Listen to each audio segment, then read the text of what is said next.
Viele von euch haben kommentiert und gesagt, sie wünschen sich einen Vergleich zwischen verschiedenen Katamaranen. Und deswegen bin ich heute hier in La Grande Motte in Südfrankreich auf der International Multi-Hull Show. In diesem Video werde ich euch ganz viele verschiedene Katamarane vorstellen, Performance, Komfort und auch etwas dazwischen. Alle möglichen Größen und verschiedene Preiskategorien. Also starten wir doch gleich durch.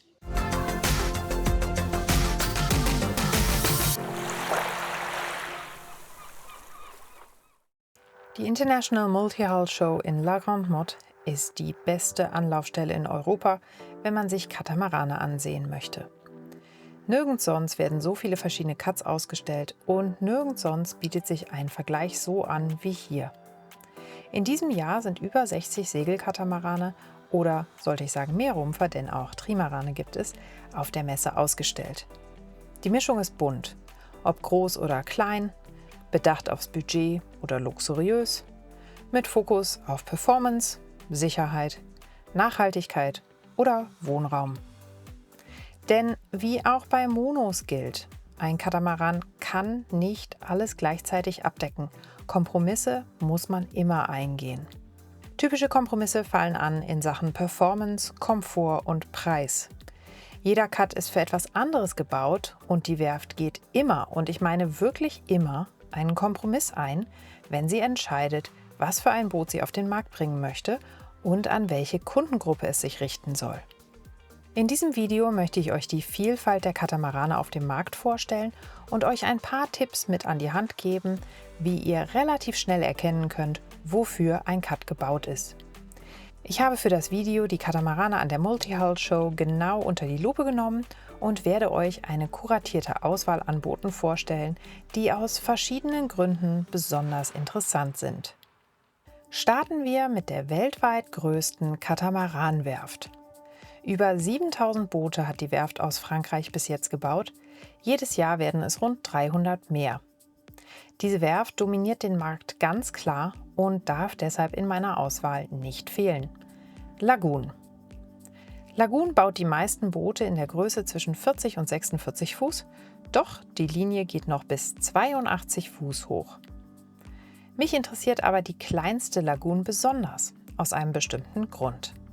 Wir stehen hier vor dem Nachfolger des Katamarans, der am häufigsten um die Welt gesegelt ist. Und zwar war das die Lagoon 380.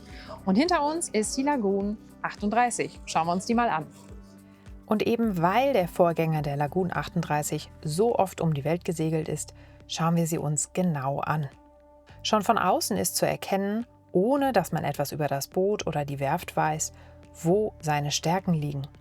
Und das, was jetzt kommt, ist ein Tipp für euch, wenn ihr durch Häfen spaziert oder im Internet nach einem passenden Boot für euch und euer Vorhaben schaut.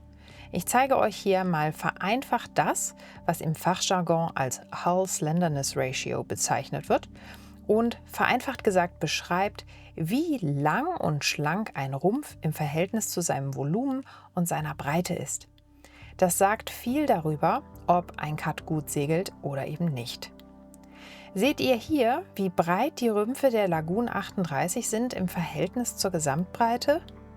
Okay, ohne direkten Vergleich ist das schwierig zu sehen, daher hier mal eine Aufnahme von zwei gleich langen Katamaranen.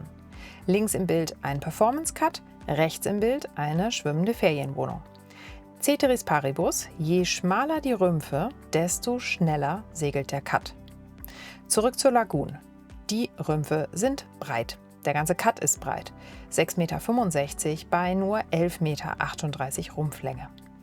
Zum Vergleich, ein Performance-Cut wie die Outremer 48 ist nicht mal einen Meter breiter als die Lagoon, aber über 3 Meter länger. Und übrigens auch nur 300 Kilogramm schwerer. Doch dazu später mehr. Auf jeden Fall könnt ihr an der Rumpfbreite auf einen Blick hin erkennen, wofür ein Cut gebaut wurde, und sagen wir mal so, die Lagoon ist definitiv nicht für Geschwindigkeit gebaut. Ihre Stärken liegen woanders. Die Lagoon 380 war seinerzeit bekannt als Raumwunder. Gleichzeitig wurde sie von Eignern aber auch liebevoll Bleiente genannt. Das Konzept wurde für die neue 38er fortgesetzt. Sie bietet sehr viel Platz unter Deck für die Rumpflänge. Bis zu 10 Leute können theoretisch an Bord schlafen. Hier auf der Messe finden wir eine Eigner-Version vor. Das heißt, ein Rumpf hat nur eine Kabine statt 2.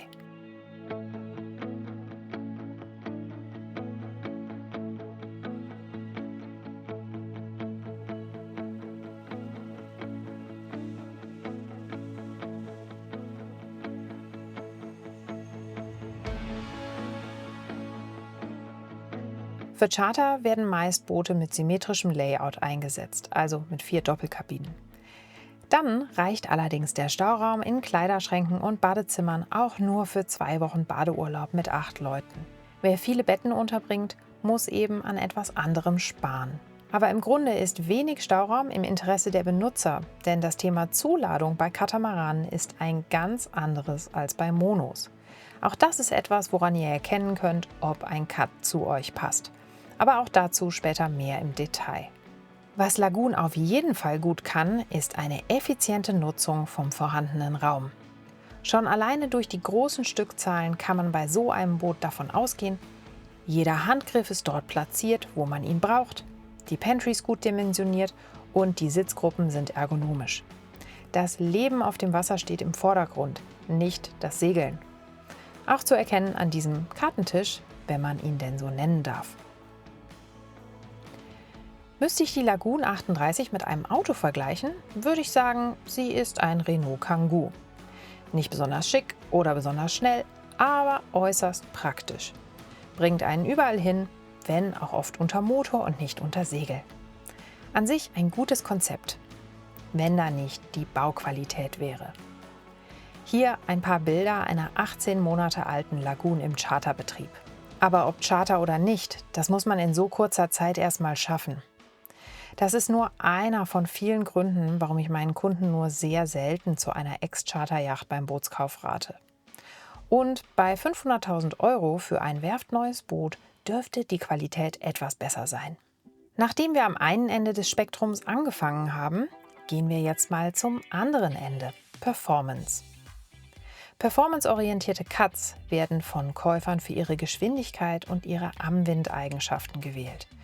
Und damit wären wir auch bei einem recht offensichtlichen Indikator, der euch zeigt, dass ein Cut gut segelt. Daggerboards. Das Problem mit Cuts ist ja, dass sie keine oder nur sehr kleine Kiele haben und dass sie eine sehr große Windangriffsfläche haben. Wenn man also versucht, mit einem Cut, der auf Wohnkomfort optimiert ist, zu kreuzen, dann wird man vertrieben. Ein Wendewinkel von 180 Grad ist dann leider keine Seltenheit, habe ich selbst schon erlebt. Dagegen segelt selbst der robusteste Langkieler gut am Wind. Einen richtig performanten Katamaran erkennt ihr also innerhalb Sekunden an den Schwertern oder auch Daggerboards genannt. Hier auf der Messe gibt es einige davon und als erstes zeige ich euch mal einen Cut, bei dem Speed besonders groß geschrieben wird. Die neue Outremer 48 hatte auf der Messe ihre Weltpremiere. Wie auch ihre Schwesterschiffe ist sie extrem sportlich. 20 Knoten können schon mal locker auf der Logge stehen. Am Wind segelt sie rund 30 Grad scheinbar. Nicht nur die Schwerter sind ein Indiz, auch die Schalensitze am Steuerstand und die Pinne an Steuerbord. Da wird sich nicht hingelümmelt, da wird gesegelt.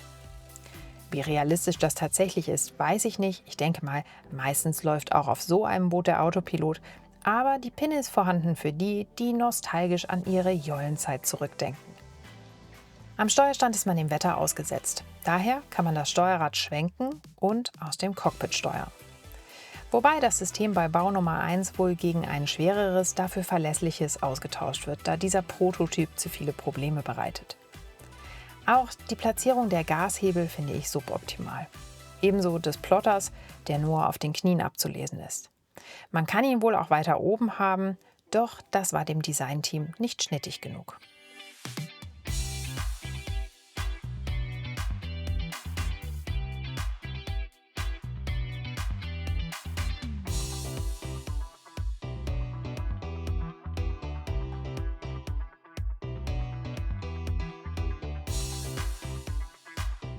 Das Interieur ist hell gehalten, fast schon etwas lieblos und spartanisch. Die Belüftungsmöglichkeiten sind sehr gut, die Sicht nach vorne ebenfalls.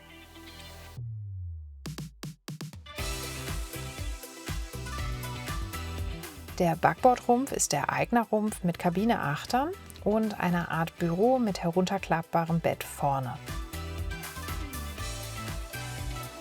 Der Kasten, in dem sich das Daggerboard befindet, nimmt sehr viel Platz weg und macht den an sich schon sehr schmalen Rumpf nochmal schmaler. Auch die Tür der Nasszelle lässt sich dadurch nicht komplett öffnen.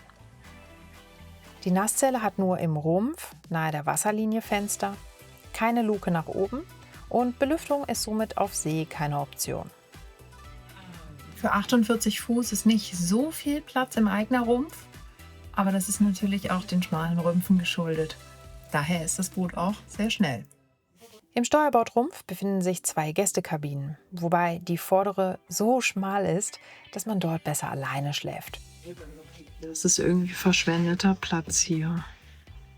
Da hätte man doch noch irgendwie mehr draus machen können. Fühlt sich ehrlich gesagt alles nicht größer an als auf der Lagoon 38. Keine Frage, die Outremer 48 ist größtenteils sehr ordentlich gefertigt und es gibt nette Details. Ein paar Dinge sind bei Rumpf Nummer 1 knapp vor der Messe wohl mit der heißen Nadel gestrickt worden, damit das Boot rechtzeitig fertig wird. Aber im Großen und Ganzen kann sich die Bauqualität sehen lassen. Bei 1,3 Millionen Euro auch angebracht. Wer etwas richtig Sportliches sucht und nicht so riesigen Wert auf Komfort legt, der ist bei Outremer richtig. So, nun haben wir 2 Extreme gesehen. Eine schwimmende Ferienwohnung, bei der gerne mal der Motor läuft, und einen sehr flotten Katamaran, der den Adrenalinspiegel nach oben treibt. Doch natürlich gibt es da auch noch etwas dazwischen. Einen solchen Cut habe ich euch schon mal vorgestellt, und zwar in meinem Video von der Southampton Boat Show vor 1,5 Jahren. Da ging es um die Nautitech 48 Open. Die wurde auch hier wieder ausgestellt, aber ich muss ja nichts doppelt filmen, also wenn euch die Nautitech interessiert, verlinke ich euch das Video von damals. Wir gehen weiter zur Fountaine Pajot 51. Das ist ein Boot, das etwas schlechter segelt als die Nautitech, aber etwas sportlicher als die Lagoon, aber immer noch sehr kontrolliert und gutmütig und nicht viel in Sachen Wohnraum opfert. Wo zum Beispiel die Nautitech 48 Stockbetten im vorderen Teil der Rümpfe hat, einfach weil die Rümpfe zu schmal sind, hat das Team bei Fountaine Pajot entschieden, dass lieber ein Tacken Performance geopfert wird, dafür aber die Betten breit genug sind. Es ist, wie gesagt, immer ein Kompromiss und die Designer haben entschieden, wo dieser liegen soll und welche Kundengruppe angesprochen werden soll. Fountaine Pajot spricht die Seglerinnen und Segler an, denen eine Lagoon zu langsam ist, die aber trotzdem keinen Stress beim Segeln wollen. Denn das darf man eben auch nicht vergessen, Segeln auf Performancebooten macht eine kleine Crew schneller müde. Die Fountaine Pajot ist ein Boot, das viele angehende Weltumsegler wählen, aber das auch bei vielen Charterfirmen im Einsatz ist. Die Rümpfe sind so breit, dass die Betten sogar quer reinpassen. Und zwar bis zu 3 Doppelkabinen pro Rumpf, alle quer. Erinnert ihr euch an die Outremer 48 mit den schmalen Rümpfen? Hier haben wir auf ein paar Fuß mehr Länge viel mehr Platz in den Kufen. Auch im Salon ist hier massiv Platz. Es gibt eine äußerst großzügige Pantry mit riesiger Doppelspüle, riesigem Kühlschrank, riesiger Eistruhe und weil das noch nicht reicht, gibt es im Cockpit auch nochmal einen Kühlschrank und einen Eismaker. Klar, 12 Personen essen auch viel.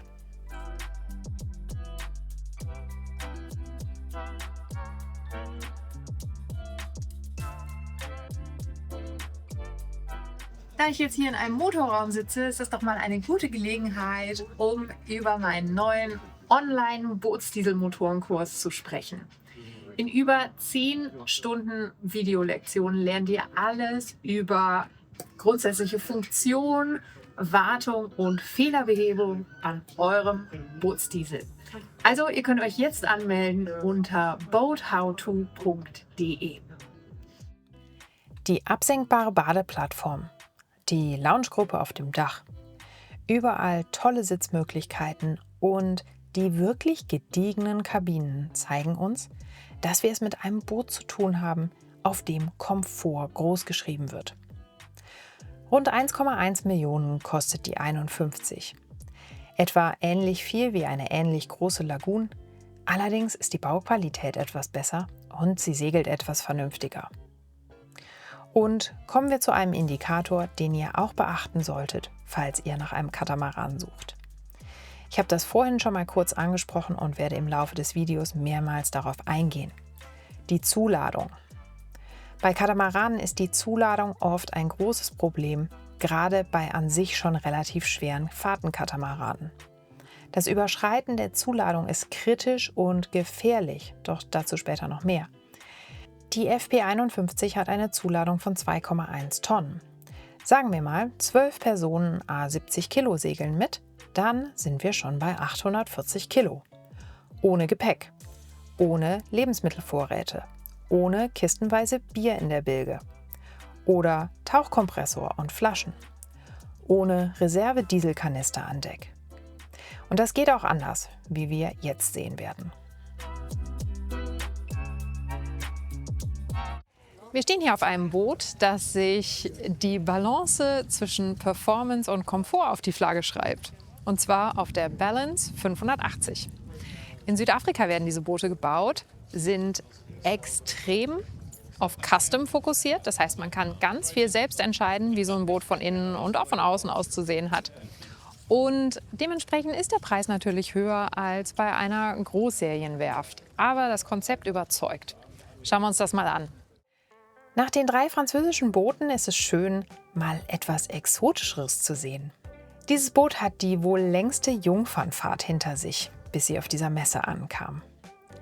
Die südafrikanische Balance 580 wird komplett aus Epoxy mit viel Carbon gefertigt und bringt bei 17,80 Meter Länge und 8,60 Meter Breite gerade mal 16 Tonnen auf die Waage.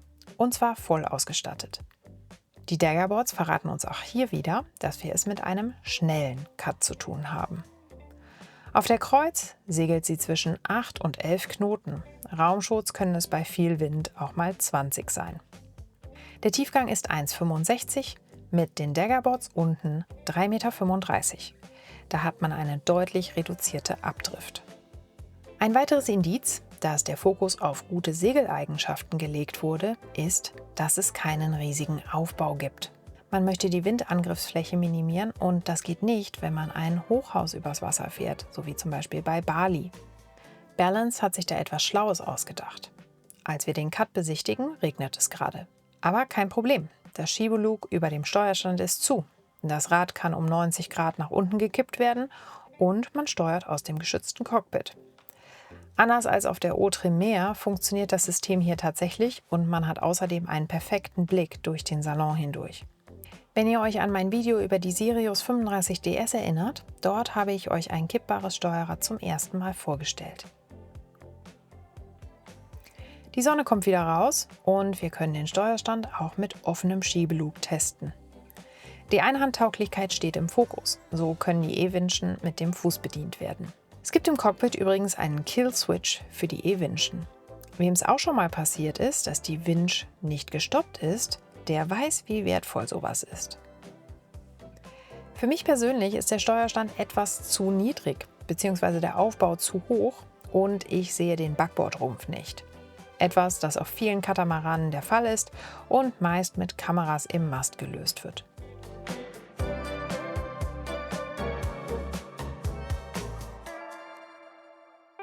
Toll ist, dass die Solarpaneele unterlüftet sind und somit viel effizienter als verklebte wie die von Solbia. Die Balance 580 ist kuttergetakelt, was ich sehr mag, mit der Fock auf einer Selbstwendeschiene. Etwas, über das wir noch reden müssen, bevor wir uns die Balance 580 von innen angucken, ist das Thema Bridge Deck Clearance. Damit gemeint ist die Höhe des Brückendecks, also zwischen den beiden Rümpfen, über der Wasserlinie. Warum ist das wichtig?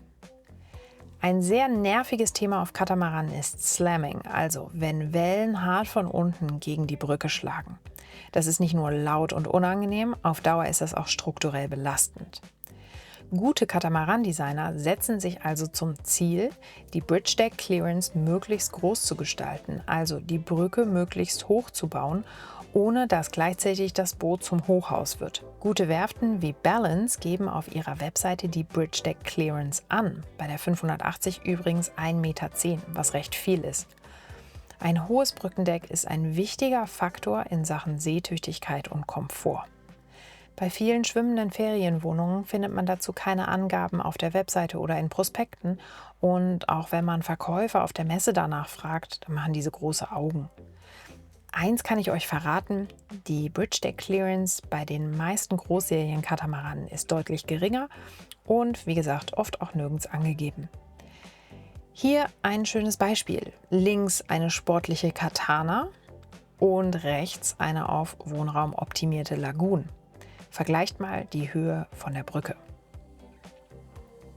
Komfort auf Yachten ist ja nicht nur, ob man im Cockpit gemütlich sitzen kann und ob die Betten gut sind, sondern eben auch, wie ein Boot sich auf dem Wasser verhält.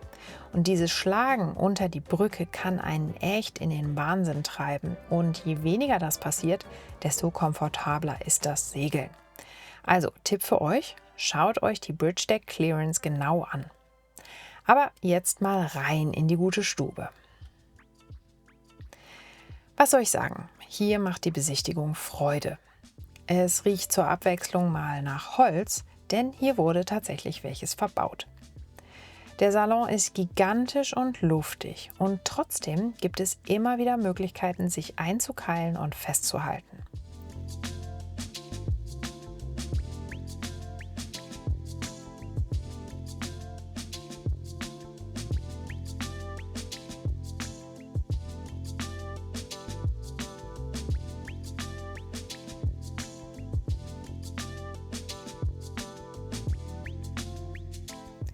Schauen wir uns mal einen der beiden Rümpfe an. Auf diesem Boot haben wir 2 symmetrische Rümpfe mit je 2 Kabinen und 2 Bädern, weil es für eine Großfamilie gebaut wurde. Ich bin 1,63 groß und das Bett geht mir bis Mitte Hals. Darunter ist ganz viel Stauraum. Es gibt Stauraum, bis der Arzt kommt. Und wo sind die Schwertkästen? Man sieht sie gar nicht. Bei gutem Design müssen diese den Wohnraum gar nicht einschränken. Man könnte glatt vergessen, dass dieser Cut Daggerboards hat. Nun zur Bauqualität. Da die Arbeit mit Epoxy anders abläuft als mit Polyester oder mit Vinylester, werden auf Balance-Katamaranen alle Oberflächen komplett von Hand abgeschliffen und das geschulte Auge sieht das. Detailverliebte Seglerinnen und Segler werden hier schöne Lösungen entdecken. Die Holzarbeiten sind wunderbar und die Spaltmaße perfekt. Damit hebt sich die Werft von der breiten Masse ab, wo es vor allem preiswert sein muss. Hier und da sieht man erste Altersspuren bei diesem Exemplar, das nun 2 Jahre alt ist. Und da kann es leider passieren, dass mal eine Sika-Naht absackt. Nichts im Vergleich zu der großen Masse auf dem Markt. Man merkt, dass dieses Boot von Seglern entwickelt wurde.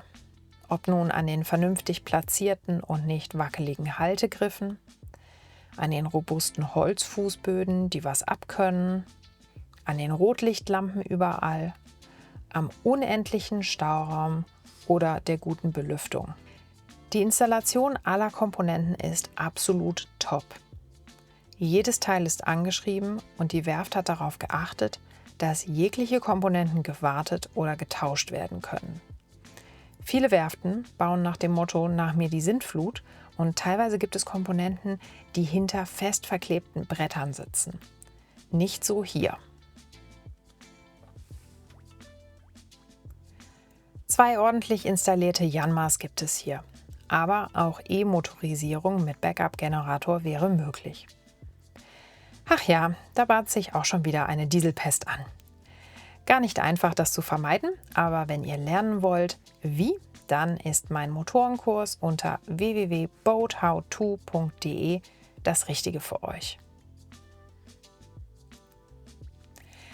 Einen riesigen Vorteil haben Katamarane wie dieser, und zwar die große Zuladung.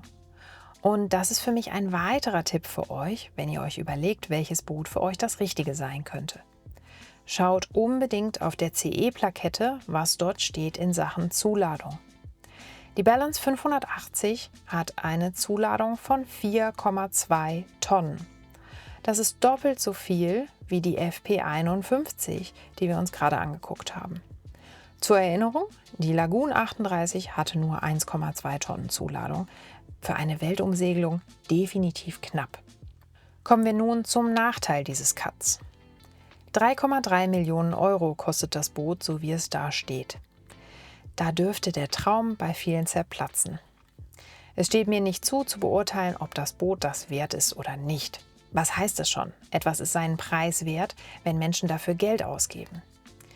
Würde die Balance nicht in einem Niedriglohnland gefertigt, wäre sie sicherlich massiv teurer. Ich für meinen Teil kann nur sagen, ich mag durchdachte Details, gut geplante Boote, wertige Materialien, individualisierbare Custom-Lösungen und exzellente Verarbeitung. Und das alles ist hier gegeben. Wir bleiben in Südafrika und gehen zur nächsten Großserienwerft, die vor allem auf der anderen Seite vom Teich stark vertreten ist.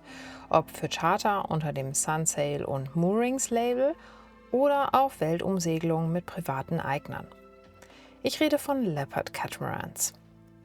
Leopard möchte ich euch zeigen, weil die Werft in vielen Sachen Vorreiter war und ist. Leopard war die erste Werft, die abgestufte Rümpfe gebaut hat für mehr Performance und trotzdem viel Wohnraum. Die erste Werft, die ein festes Dach übers Cockpit eines Cuts gebaut hat. Und vor allem die erste Werft, die ein vorderes Cockpit mit einer großen Tür nach vorn gebaut hat. Diese 3 Dinge wurden mittlerweile von vielen Werften kopiert, aber Leopard war da die innovative Kraft auf dem Markt. Auf der Messe haben wir uns kurz die Leopard 52 angeschaut, weil die voll elektrisch ist und das ist natürlich ein spannendes Thema. Aber ich wollte mich für das Video auf die Leopard 46 konzentrieren, weil ich weiß, dass das eine sehr relevante Größe ist für viele Paare oder Familien, die eine Weltumsegelung planen. Schauen wir uns die 46er mal an, anhand der Kriterien, die wir bis jetzt schon so kennengelernt haben. Die Rümpfe sind nicht so breit wie auf der Lagoon, aber nicht so schmal wie auf einem Performance Cut. Die Bridge Deck Clearance ist immerhin 85 cm.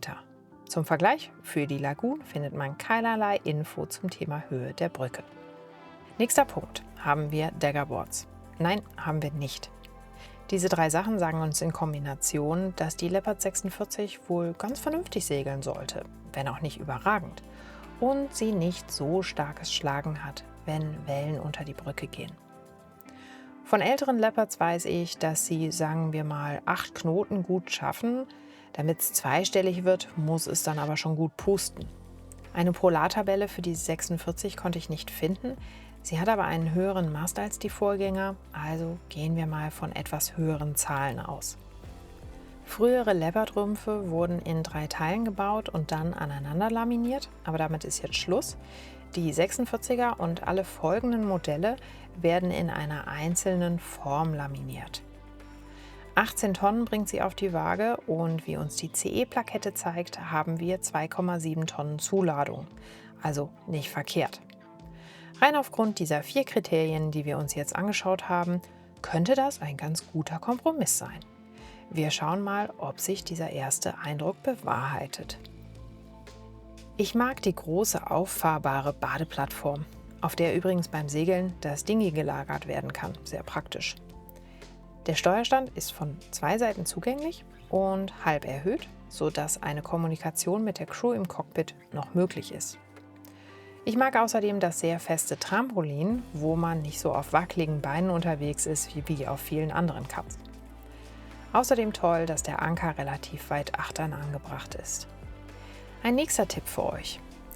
Befasst euch mit der Platzierung von Handgriffen. Nicht nur auf Monos, sondern eben auch auf Cuts.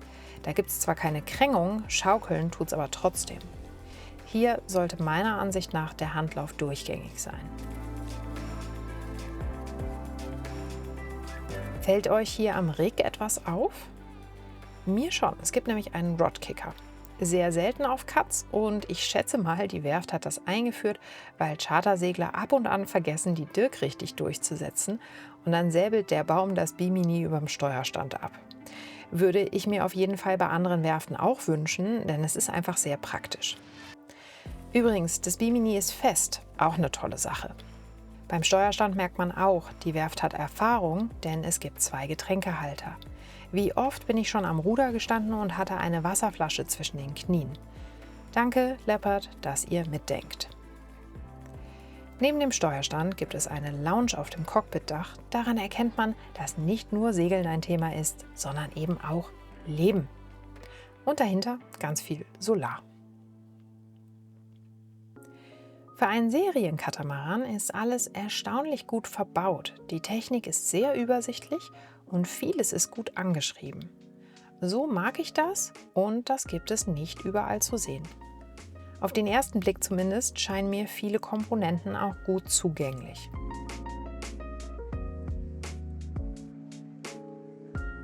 Und das Raumgefühl, sowohl im schönen Cockpit als auch in Salon und Pantry, ist wirklich top. Die Möbel sind ordentlich gefertigt, die Platzierung der Küchengeräte gut durchdacht. Einzig die Alcantara-Bespannung am Kartentisch dürfte ein richtig schöner Schmutzfänger sein.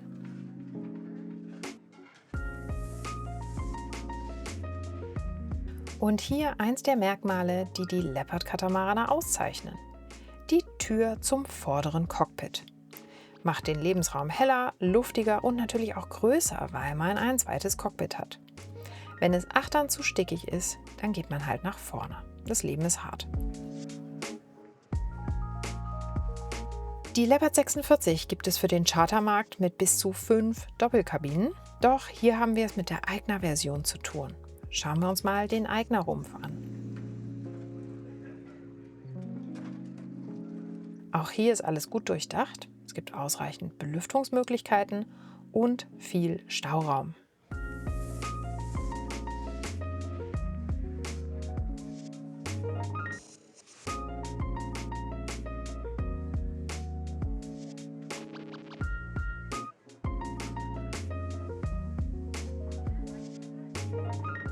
Das ist wirklich eine total komfortable Eigner-Kabine hier.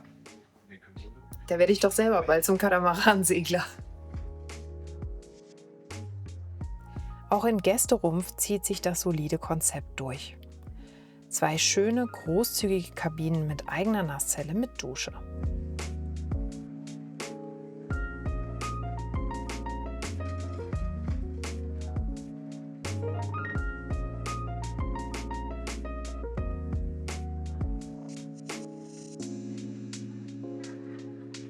In der achterlichen der beiden Gästekabinen gibt es einen guten Kleiderschrank und Platz für eine Waschmaschine. Im Vorschiff könnte etwas mehr, aber das fällt definitiv in die Kategorie First World Problems. Na, was schätzt ihr? Was kostet die Leopard 46? Der Messepreis liegt bei 900.000 € inklusive Mehrwertsteuer. In meinen Augen bekommt man hier viel Boot fürs Geld. Klar, nicht alles ist perfekt, aber die Leopard ist solide und dürfte aufgrund der guten Bauqualität im Vergleich zu anderen Großserien-Cuts relativ langlebig sein. Was haltet ihr von diesem Cut?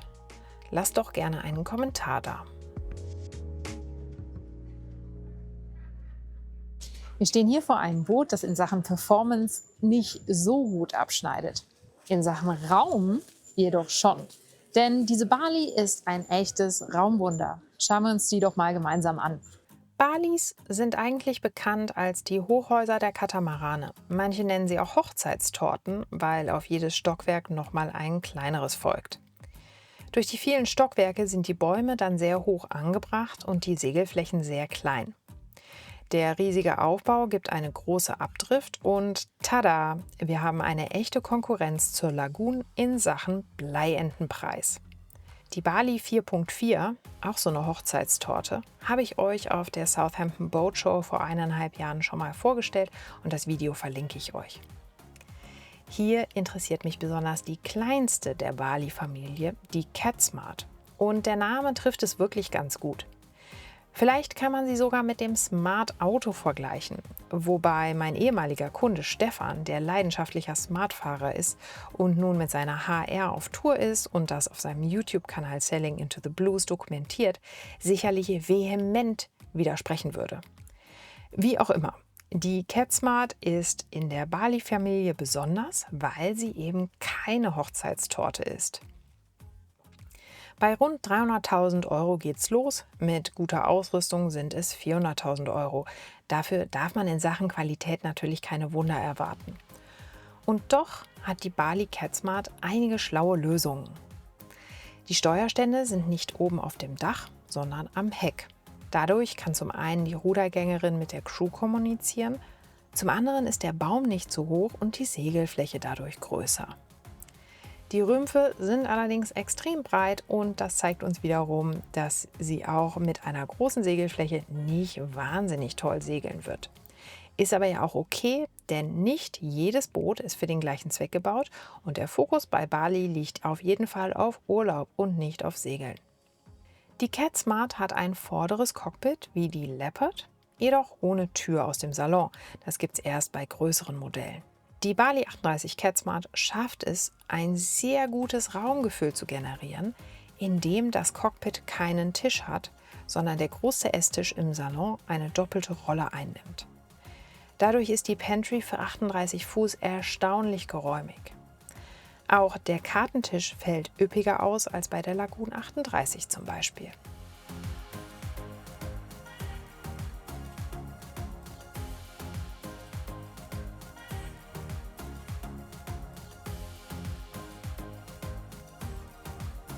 Auf dem Messeschiff haben wir einen Eignerrumpf mit einem angenehm großen Bett und erstaunlich viel Stauraum. Beachtet jedoch, dass die Kommode im Eignerraum eben genau das ist, eine Kommode und kein Tisch, an dem man sich setzen kann. Man hört erstaunlich oft bei Besichtigungen Leute, die etwas von Homeoffice erzählen und nein, das geht dort und in vielen anderen Eignerrümpfen eben genau nicht. Das ist keine Kritik am Boot, sondern nur ein Hinweis für euch.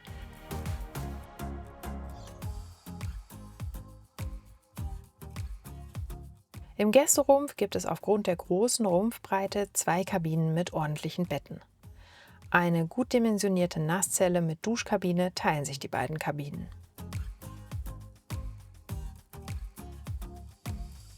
Auch Stauraum ist ausreichend vorhanden. Die CatSmart ist tatsächlich ein Raumwunder und bringt bei unter 12 Metern wirklich viel unter.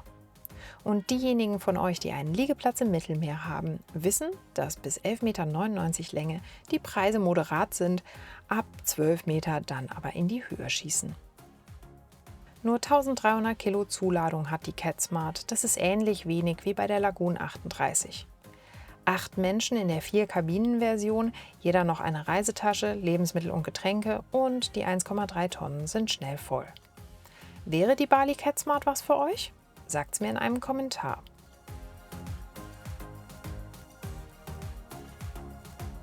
Und nun zum letzten Katamaran in meiner Auswahl. Dieses Boot ist etwas ganz Besonderes in mehreren Aspekten. Ein Katamaran, bei dem Nachhaltigkeit und Umweltschutz großgeschrieben werden, der voll auf Autarkie ausgelegt ist und der ein einzigartiges Layout hat. Wir reden von der neuen Vindelo 54. Fangen wir an mit der Nachhaltigkeit. Statt mit Glasfaser wird der Rumpf mit Basaltfaser und Epoxidharz laminiert. Der Sandwichkern besteht aus recycelten PET-Flaschen. So kann beim Bau fast 50% CO2 eingespart werden. Es ist und bleibt ein Faserverbund-Kunststoffboot und klar, die Entsorgung am Lebensende eines Bootes ist und bleibt ein Problem, aber das besteht ja bei allen Bootsbaumaterialien. Die Vindelo Cats gibt es nicht mit Dieselmotoren, nur Elektro mit Backup-Generator. Die Philosophie der Werft: ein Boot mit E-Motor kann nur funktionieren, wenn es auch so gut segelt, dass man nicht ständig motoren muss. Die Vindelo 54 ist, wie unschwer von außen zu erkennen ist, auf performantes Segeln ausgelegt. Ihre Rümpfe sind rank und schlank, die Bridge Deck Clearance ist groß und sie hat Daggerboards. Riesige Solarflächen füllen die ebenso riesige Batteriebank, 54 Kilowattstunden. So kann man 4 bis 5 Stunden motoren, aber wie gesagt, eigentlich soll man ja segeln. Auch unter Deck ist die Vindelo wirklich sehr speziell. Wir blicken gerade vom Cockpit nach Achtern. Na, checkt ihr nichts mehr?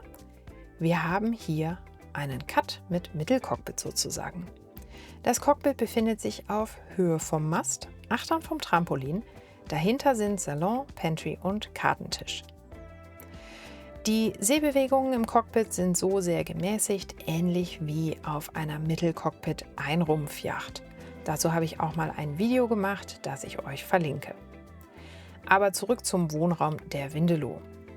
Hier ist wirklich ein toller Mittelweg gefunden worden zwischen Performance und Komfort. Nichts ist spartanisch, alles ist super durchdacht und gut platziert. Die U-förmige Pantry ist auf See perfekt zum Einkeilen. Man kann die Seitenfenster komplett öffnen, sodass man auch im Salon das Gefühl haben kann, im Cockpit zu sitzen. Denn ein achterliches Cockpit gibt es ja nicht wirklich. Es gibt viele verschiedene Layouts. Hier gibt es eine 3-Kabinen-Version mit einem wirklich tollen Eignerrumpf. Highlight: die gebogene Fensterscheibe mit Panoramablick aus dem Bett. Dieser Cut ist ein tolles Beispiel eines durchdachten Konzepts. Das merkt man auch daran, dass die Daggerboards super in den Innenraum integriert sind und gar nicht stören. So wie hier neben dem Tischchen.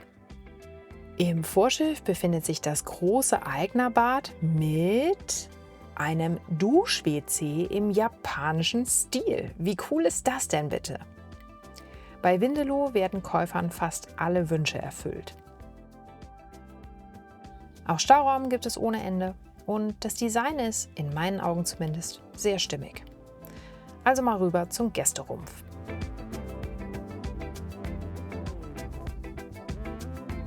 Hier ist der Gästerumpf vorne. Hier ist die Dusche. Und hier drin ist das Daggerboard.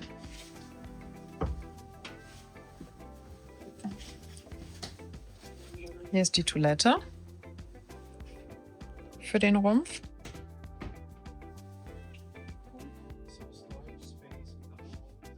Und hier ist die größere Gästekabine.